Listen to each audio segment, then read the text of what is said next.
Eh bien, salut à tous, ravi de vous retrouver dans cette nouvelle leçon consacrée au logiciel robot Structural Analysis. Aujourd'hui, nous allons voir comment importer une poutre vers le module de ferraillage réel des éléments BA. Puis, nous allons également voir comment paramétrer les options de calcul de la poutre de façon à obtenir un ferraillage plus économique. Alors, commençons. The output we see.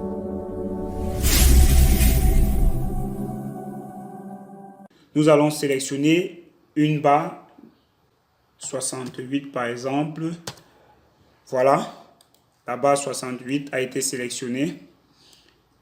Pour l'importer dans le module de ferraillage réel, nous allons faire dimensionnement, ferraillage réel des éléments BA.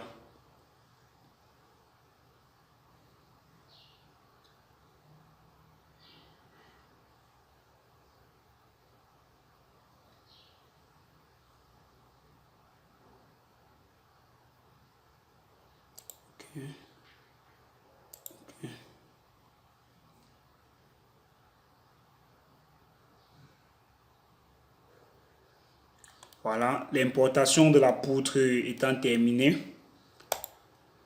nous pouvons tout d'abord paramétrer les options de ferraillage ici.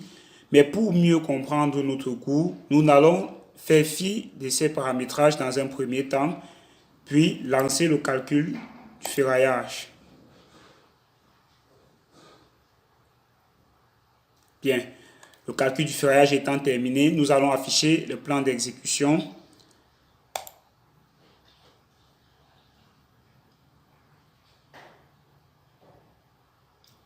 Bien, qu'est-ce qu'on remarque ici? On remarque que les plans d'exécution ici ont été effectués par fil. Les plans d'exécution ont été effectués par fil.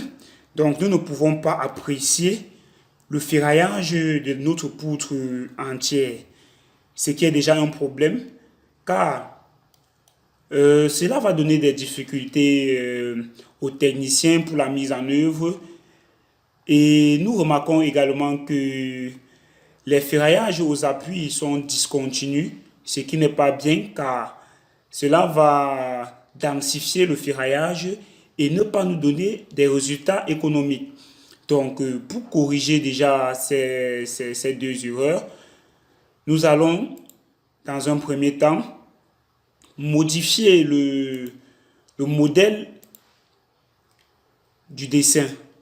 Pour modifier le modèle du dessin, nous allons faire analyse, paramètres du dessin, modèle. Ici, nous allons modifier le modèle.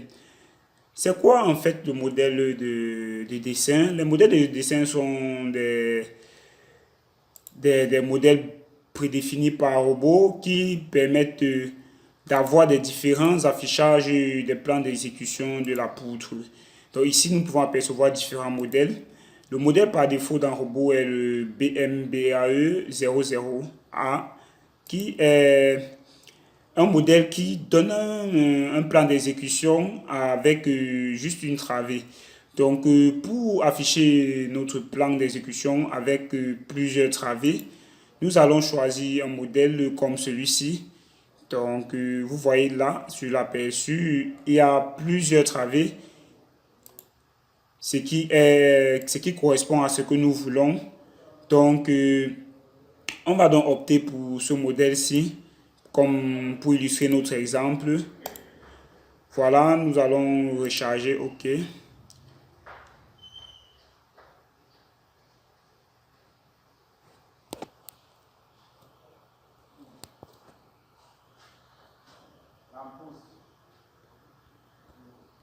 Bien. Après avoir reparamétré le modèle, nous avons relancé le calcul de la structure.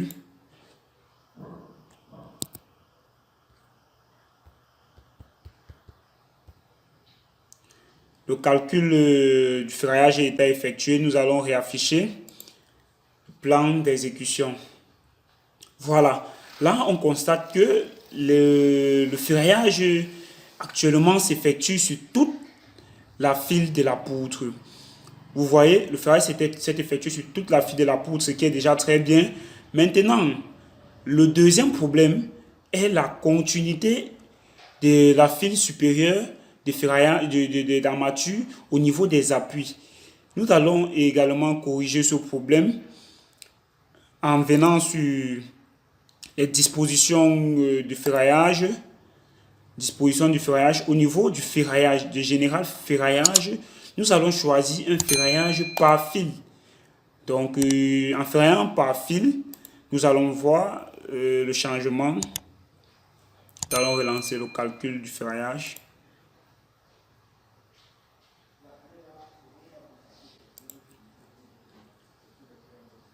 Voilà. Là, nous avons actuellement, vous voyez, c'est plutôt très bien parce que le ferraillage par fil a été activé. Ici, il y a une continuité. Il y a une continuité des barres au niveau des appuis. Maintenant, qu'en est-il du ferraillage proprement dit? Nous allons un peu voir comment optimiser notre ferraillage. Déjà, au niveau de la nomenclature, là, numéro 7 nous avons 2HA8. 2HA8 comme armature de fil supérieur. Et le numéro 4, nous avons 2HA12. Bon, normalement, nous, pour notre ferraillage, nous souhaiterons plutôt avoir des HA12 sur la file supérieure et des HA8 comme acier de renfort. Ici, c'est plutôt le contraire. Et pas sûr que ces HA12-ci soient très économiques. Donc, nous allons essayer plusieurs combinaisons de ferraillage pour voir si nous ne pouvons pas avoir une section plus économique. Voilà, pour ce faire, nous allons d'abord venir là. Disposition de ferraillage. Nous allons venir sur général, ferraillage longitudinal. Nous allons débuter le ferraillage avec des HA, disons HA8. Disons HA8 si la poutre n'est pas très sollicitée et si vous avez confiance à votre fournisseur d'armature, puisqu'il y a des armatures qui peuvent être définies comme des HA8, mais sur le terrain, on constate que ce diamètre n'est pas respecté, donc il y a des erreurs, on peut se retrouver à 7,5, 7,8. Donc, si vous êtes rassuré que votre livreur vous livre bien les armatures de HA8, vous pouvez débuter le ferraillage avec des HA8. Voilà. Donc, après ce choix, nous allons également venir sur les armatures secondaires, prendre en compte les armatures de montage prendre en compte les armatures de montage dans les calculs. Si l'option prendre en compte n'est pas cochée, Robot va disposer ces armatures, mais ne va pas les prendre en compte dans le calcul du ferraillage. Donc, nous allons cocher cela et débuter avec les HA8. Voilà. Nous allons relancer.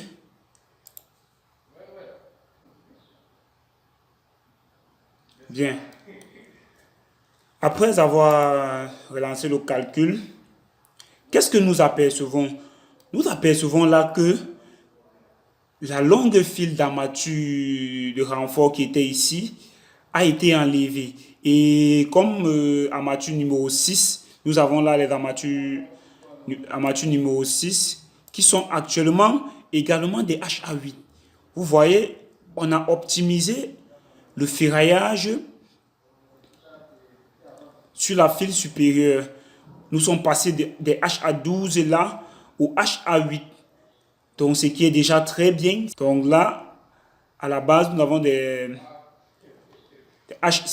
5, c'est HA8 également.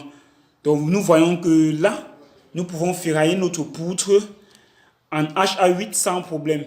Mais pour être plus réaliste, le choix d'un ferraillage d'une poutre avec des HA8, il faudra vraiment que cette poutre ne soit pas très sollicitée, car il sera préférable pour vous de toujours débuter des poutres avec des aciers de 10 au minimum pour garantir une certaine sécurité de la poutre. Mais là, on s'aperçoit que nous pouvons ferrailler cette poutre sans problème avec des HA8. Il faut juste savoir où placer les renforts et avoir un ferraillage optimal. Bien, c'était tout pour cette leçon concernant l'optimisation du ferraillage. Alors, je vous remercie déjà d'avoir suivi cette vidéo et je vous dis à très bientôt pour une nouvelle leçon.